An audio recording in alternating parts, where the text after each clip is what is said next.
Muito boa noite. Como é bom estar reunidos uma noite fria lá fora, com os corações aquecidos aqui dentro. Vamos juntos refletir sobre a mensagem da noite, o tema que nos foi solicitado pela casa, que está de fato de parabéns.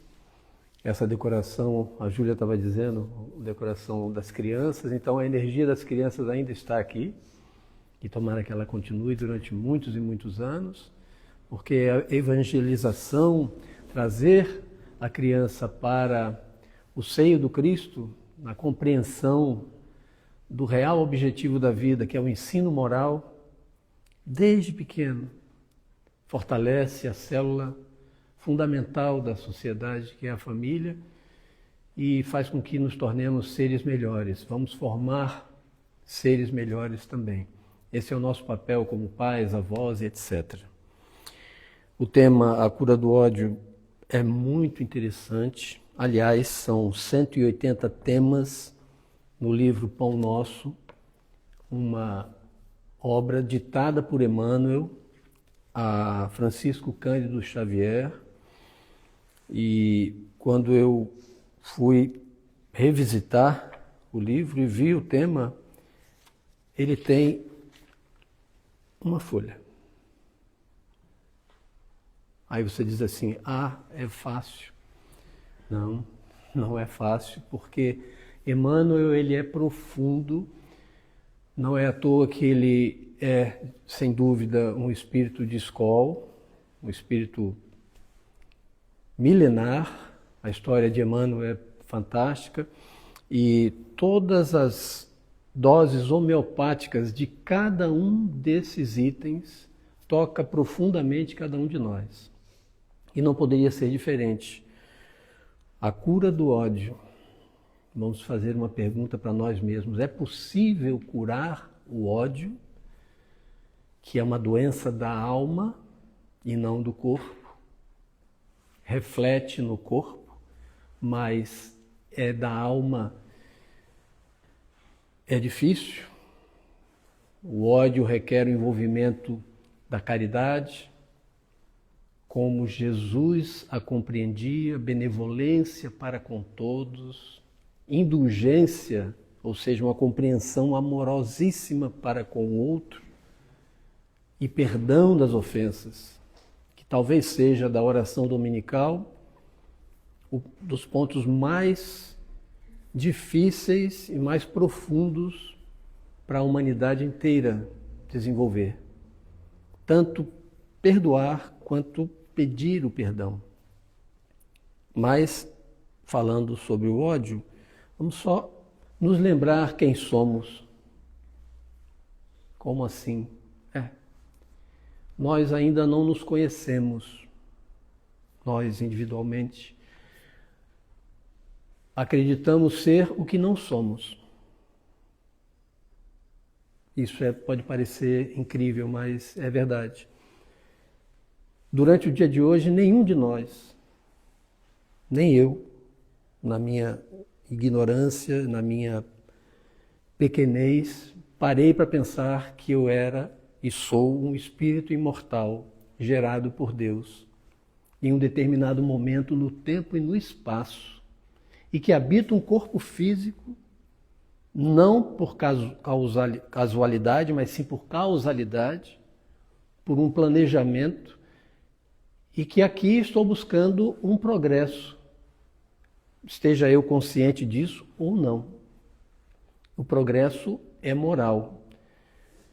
Pode ser um progresso material também, progresso intelectual, muito bom, mas o fundamental é a melhora do comportamento, é desenvolver cada um de nós as virtudes que são fundamentais para esse processo, para que não passemos em branco, para que não fiquemos estacionários e não venhamos a cometer os mesmos erros de um passado delituoso, para não dizer assombroso, para não dizer vergonhoso. Poxa, mas é assim? É que nós não lembramos pela graça de Deus, o véu do esquecimento apaga. E hoje, aqui nesta casa, encarnados e desencarnados, com toda certeza, estamos muito melhores do que éramos há 100 anos atrás, 200 anos atrás, 1000 anos atrás. Como espíritos imortais, fomos gerados em uma época e fomos sendo experimentados, ou melhor, fomos experimentando corpos físicos de acordo com trabalhos de uma pleiade de espíritos num laboratório celestial. Isso está no livro A Caminho da Luz, também, psicografia de Chico Xavier, ditado por Emmanuel, na formação de um corpo que evoluísse com o espírito, esse em inteligência, razão, saindo dos instintos, passando por sensações, sentimentos, emoções, até chegar nos dias de hoje. Como eu estava dizendo, cada um de nós hoje é muito melhor do que era há muitos e muitos séculos, milênios atrás. É importante sempre dizer que a mensagem é muito mais importante do que o mensageiro.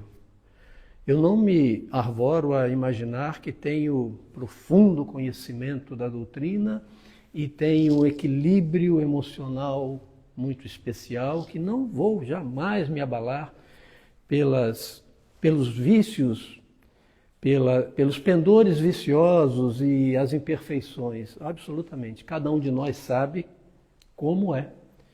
Não lembramos quem fomos, mas sabemos como somos, o nosso comportamento. E o ódio está nesse meio,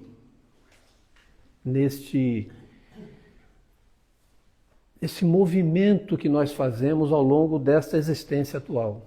Já tivemos situações de raiva extrema, já tivemos mágoas, podemos ter tido recentemente, enfrentamentos através de situações bastante delicadas na família, no trabalho, na vida de relação do dia a dia.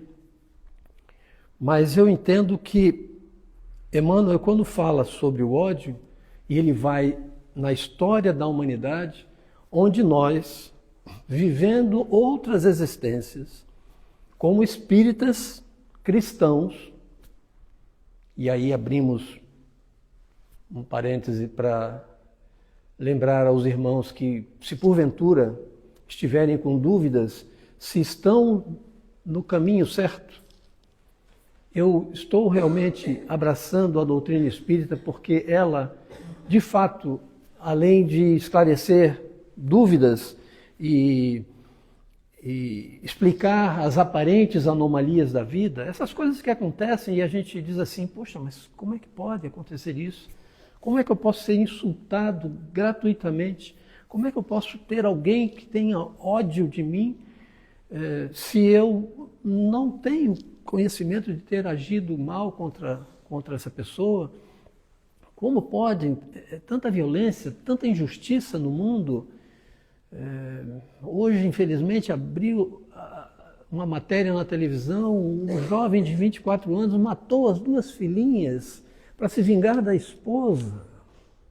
Isso é um absurdo.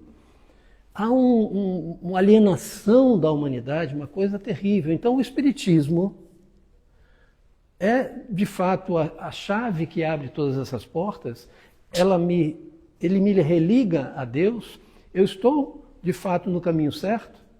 Então, quem tiver dúvida em relação a isso, abra o Livro dos Espíritos, que é um livro importante que cada um tenha, porque são 1019 perguntas e respostas e uma série de informações importantes para entender essa questão da nossa jornada, do real objetivo da vida. E ali, na Lei do Progresso, vai inclusive dizer, na questão 798, que eu fui visitar agora para me certificar. A pergunta é se o Espiritismo de fato se tornará não uma religião, mas não só uma religião, muito mais do que isso, uma maneira de ser, uma maneira de viver, um um arcabouço de uma série de condições, de conceitos importantes para que a humanidade evolua de fato? Ou seja, ele será a religião do futuro? Não. O futuro das religiões? Sim. Os Espíritos nos dizem, e aí nós temos que acreditar, ou melhor, não temos, mas precisamos, através da inteligência e da razão, identificar que realmente o Espiritismo é o Consolador prometido pelo Cristo. E ele vai, de fato, perpetuar. Será uma ciência geral da humanidade. Quem viver, verá. Como todos nós viveremos, se não nesse corpo, mas em outros, nós vamos confirmar este fato. Porque nada que existe na doutrina espírita, no Espiritismo, é discutível do ponto de vista científico, filosófico ou religioso. Então, voltando neste ponto do ódio, o ser humano evoluindo, mas trazendo com ele uma bagagem de instintos animais, que inclusive se refletem no nosso, na parte do cérebro que é o arquicórtex, arqueocórtex, isso.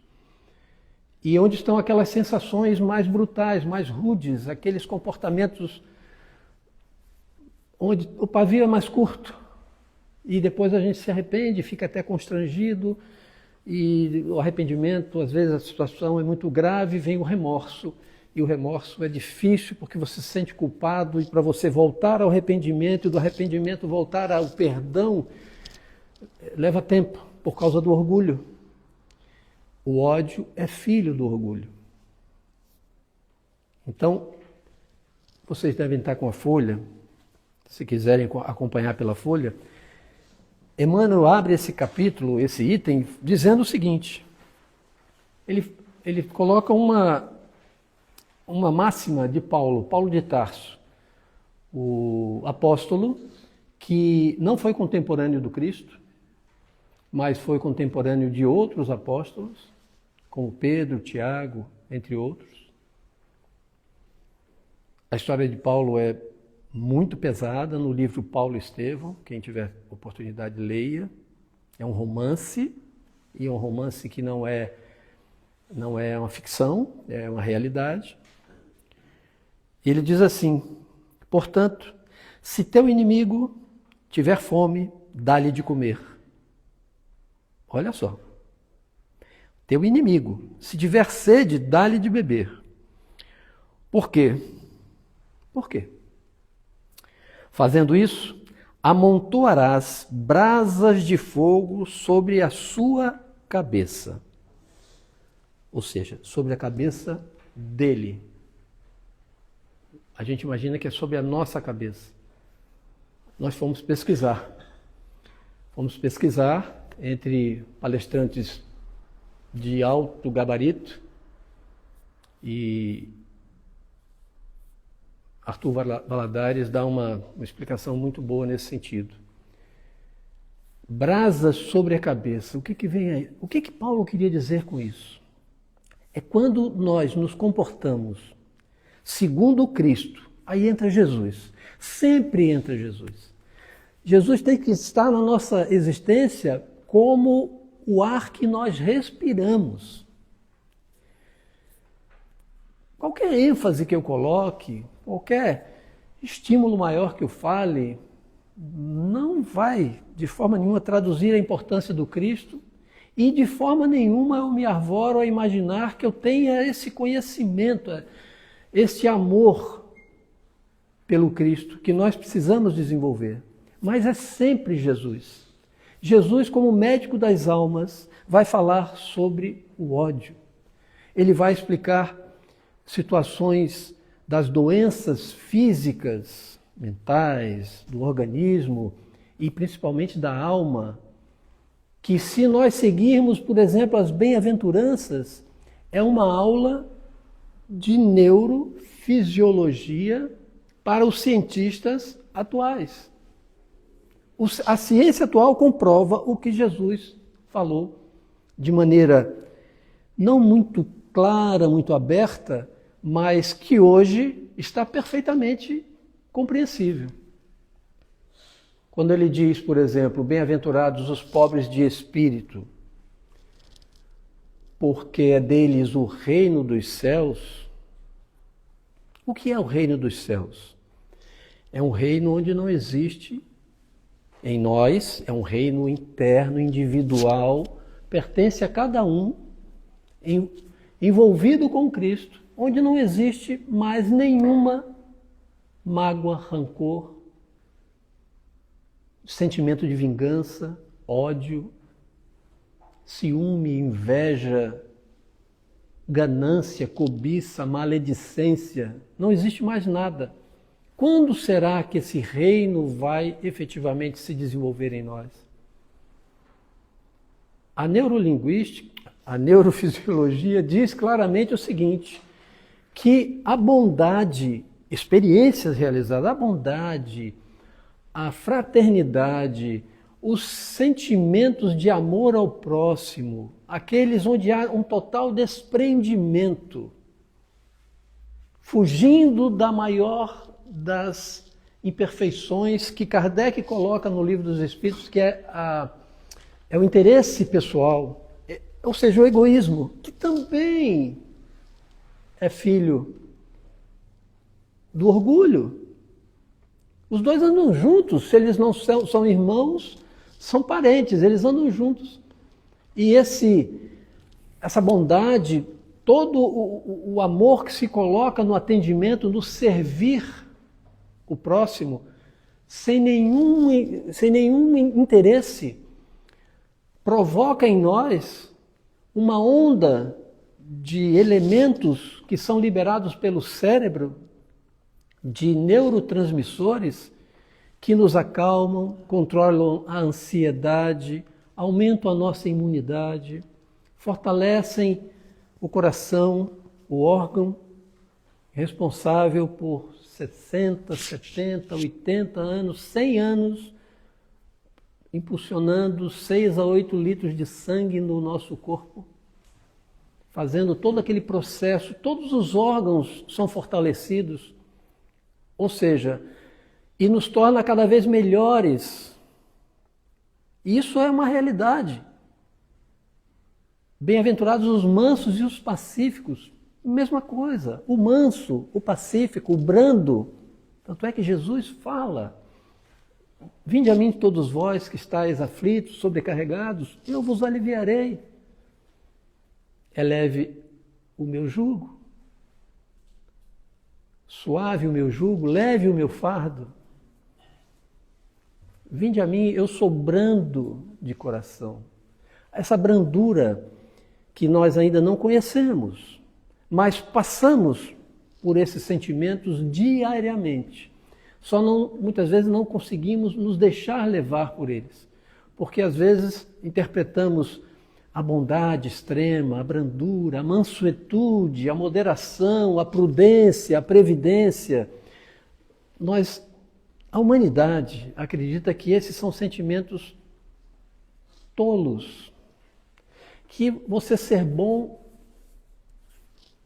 é uma tolice em um mundo tão repleto de violência, de injustiças, de misérias morais, onde vigora o egoísmo, primeiro eu, depois os meus, e o ódio, que é filho do orgulho, como eu disse, ele se manifesta naqueles momentos da intolerância. E ele vem ao longo de séculos. Esses inimigos que nos acompanham. Então, quando Paulo fala que amontoarais brasas de fogo na cabeça do seu inimigo, não é um gesto violento, muito pelo contrário. É um gesto de brandura. Quando você é nobre, quando você é manso, pacífico, quando você perdoa uma injustiça, uma traição, um prejuízo, um maltrato, quer ver dentro da família. É terrível, é uma ingratidão, mas quando você consegue digerir isso de forma suave, baseados, como Cristo nos diz, indo a Ele, porque Ele é manso, porque indo a Ele, eu sinto que o jugo é mais leve, ou seja, a observância dessas leis vão me fazer aliviar esse sentimento e eu vou conseguir, ao longo de um processo, com este inimigo, com esse adversário, a redução deste volume de cólera, de raiva, de rancor, de sentimentos de vingança, a ponto dele cair na sua consciência. É isso que Paulo quer dizer. Refrigera a consciência daquele que te ofende, porque o teu gesto é dar a outra face. Qual é a face que ele está lhe dando? É a do ódio, é da violência, da intolerância. Você dá a face do amor, da paz, do equilíbrio. Isso é difícil? É dificílimo.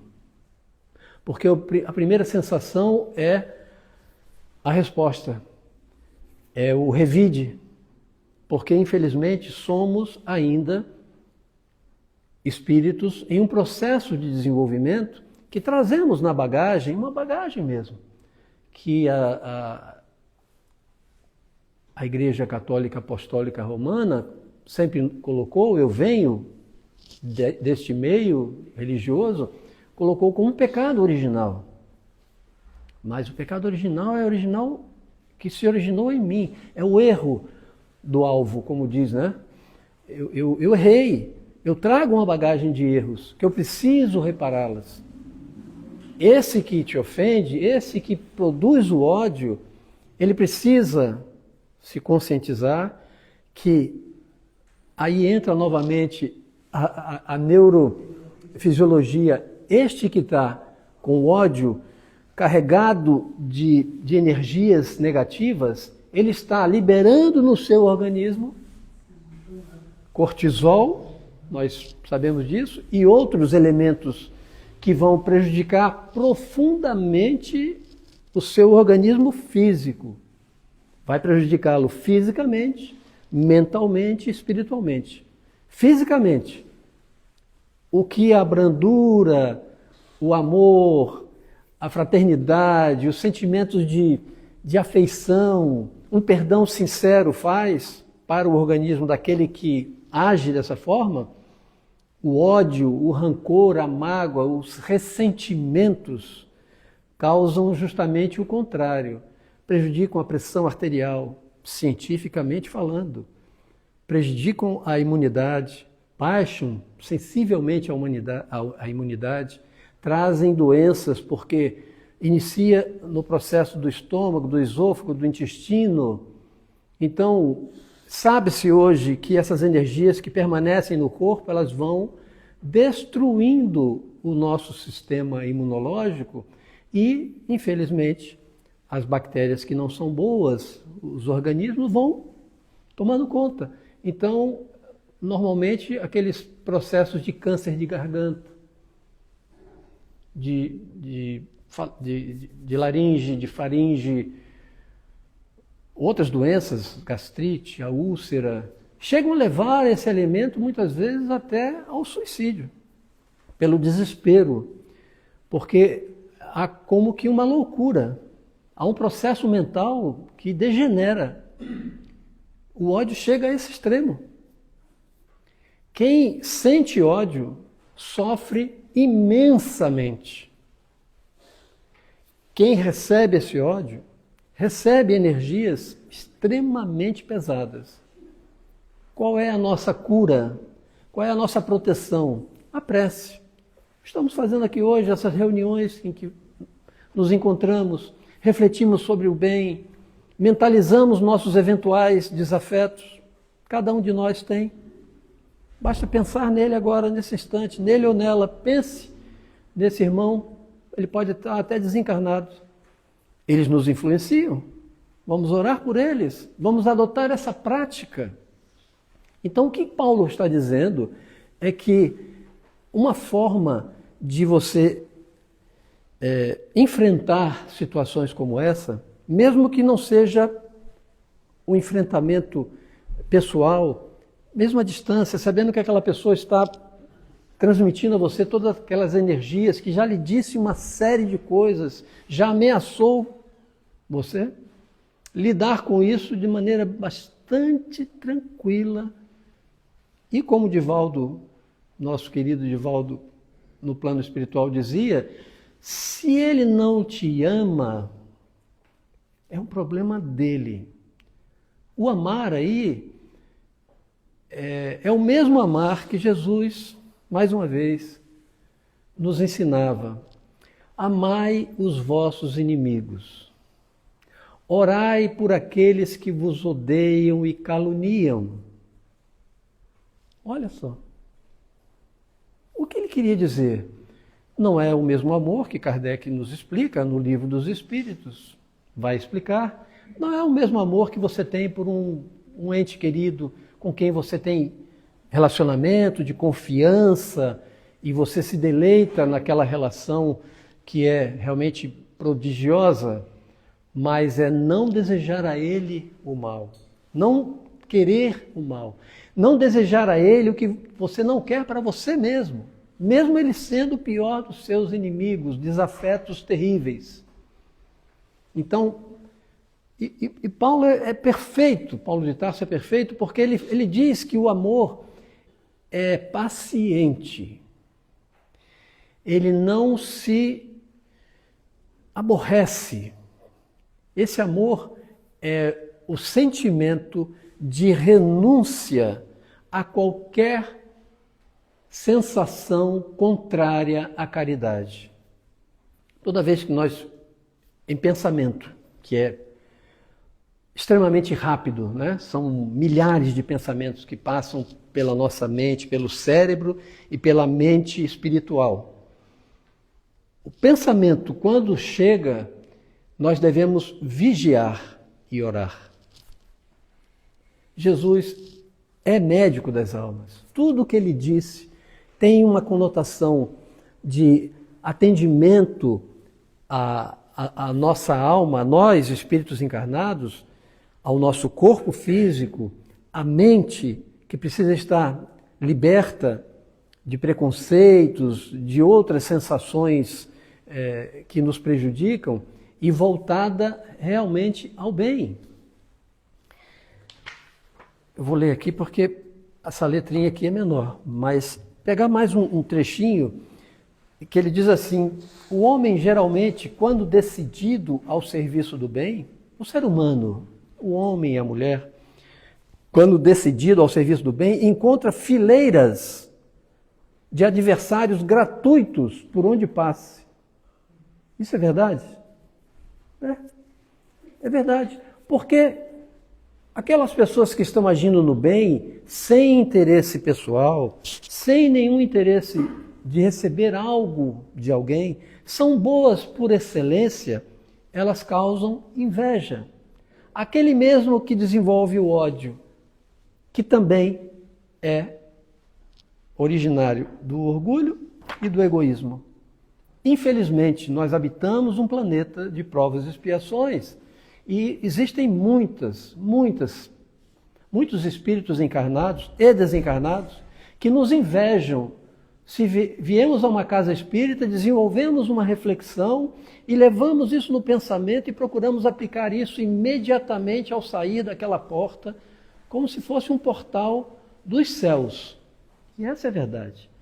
A casa foi preparada pela espiritualidade, nós recebemos aqui energias, a pessoa que está trazendo a mensagem é de pouca importância. O mais importante é como essa mensagem entra pelos meus ouvidos físicos e vai me impressionar o espírito. Vai vibrar no perispírito, que me liga como espírito imortal a este corpo e vai me fazer pensar em alguém, em alguma situação. E esses que fazem o bem são invejados, porque eles querem ser assim, mas não conseguem ainda fazer o bem. Por isso que quando você não retribui uma violência, um enfrentamento, quando você trabalha com alguém que demonstra ódio por você e você mantém o equilíbrio, a serenidade, aí entra Jesus novamente. Lá vem ele. Bem-aventurados os pobres de espírito, os humildes. O brando, o humilde, o pacífico, ele não é fraco, ele não é covarde. Muito pelo contrário. Ele é tão corajoso, ele é tão elevado. Assim, era o Cristo encarnado, dando exemplo de elevação frente aos seus detratores, em meio a todas as mutilações psicológicas e físicas pela qual ele passou. Ele impressionava, ele impressionava. Nós chegaremos lá? Sim.